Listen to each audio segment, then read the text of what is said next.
بسم اللہ الرحمن الرحیم۔ السلام علیکم ورحمۃ اللہ وبرکاتہ۔ الحمد للہ حمدا کثیرا طیبا مبارکا فیہ، والصلاة والسلام علی سید المرسلین محمد وآلہ وصحبہ اجمعین، اما بعد۔ حاضرین و ناظرین، یہ درس نمبر 1790 ہے اور آج سورۃ الزمر کی 3 آیتوں کی تلاوت و تشریح کی جائے گی۔ آیت نمبر 32، 33، 34 اور 35، 4 آیتوں کی تلاوت کی جائے گی۔ چلیے سب سے پہلے ہم ان 4 آیتوں کی تلاوت کرتے ہیں، لفظی ترجمے اور ترجمے کے بعد تشریح کرتے ہیں۔ اعوذ باللہ من الشیطان الرجیم، بسم اللہ الرحمن الرحیم۔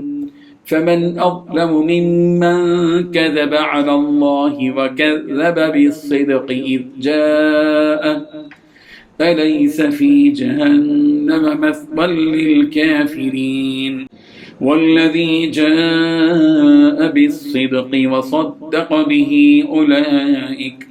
أولئك هم المتقون لهم ما يشاءون عند ربهم ذلك جزاء المحسنين ليكفر الله عنهم أسوأ الذي عملوا ويجزيهم أجرهم بأحسن الذي كانوا يعملون صدق اللہ العظیم۔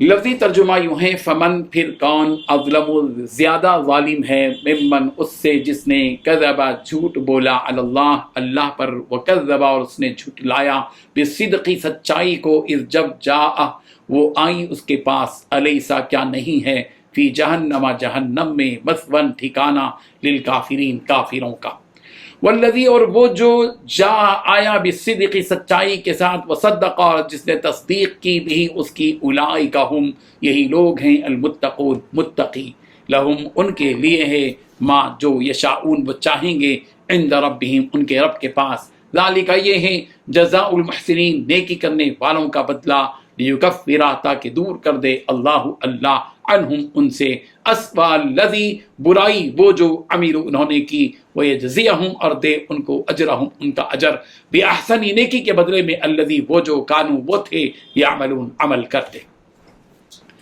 ترجمہ یوں ہے، اب بتاؤ کہ اس شخص سے بڑا ظالم کون ہوگا جو اللہ پر جھوٹ باندھے اور جب سچی بات اس کے پاس آئے تو وہ اس کو جھٹلا دے۔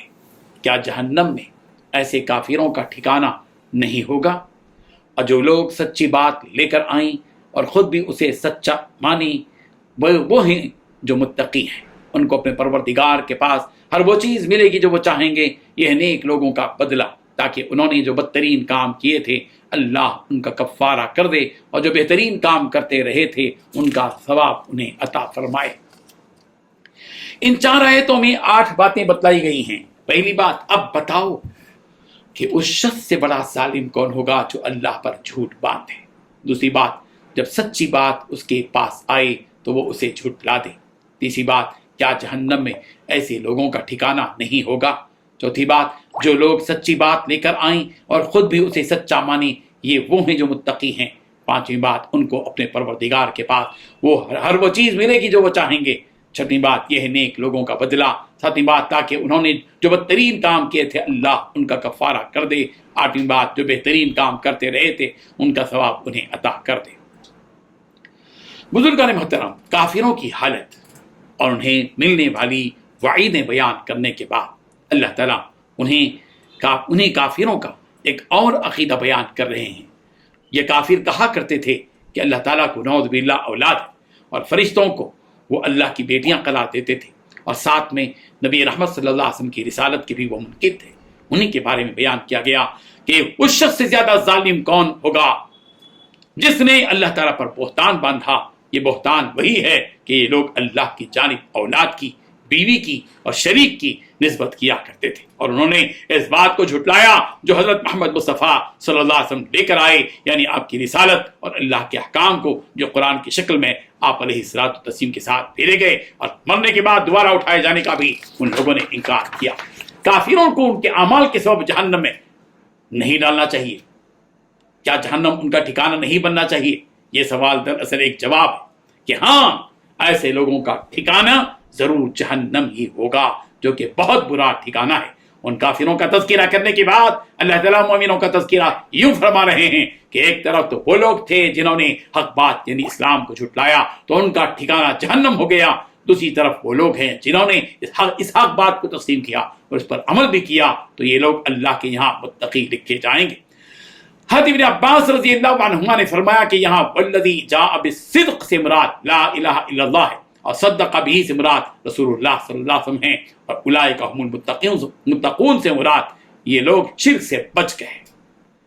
ان متقیوں کا قیامت کے دن کیا بدلہ ہوگا؟ بیان کیا جا رہا ہے کہ ان متقیوں کا ٹھکانہ جنت میں ہوگا، جہاں انہیں ہر وہ چیز ملے گی جو وہ چاہیں گے، ان کی ہر خواہش وہاں پوری کی جائے گی، کسی چیز کی وہاں کمی نہیں ہوگی۔ یہ اعمال کا بدلہ ہے جو یہ لوگ اس دنیا میں کیا کرتے تھے، یہ بدلہ جو اللہ تعالیٰ انہیں آخرت میں دے گا یہ بطور کفارہ ہے ان گناہوں کا جو مومن بندے سے سرزد ہو جاتے ہیں، لیکن وہ ان گناہوں پر اللہ تعالیٰ سے معافی مانگتا ہو اور اللہ کی جانب رجوع کرتا ہو۔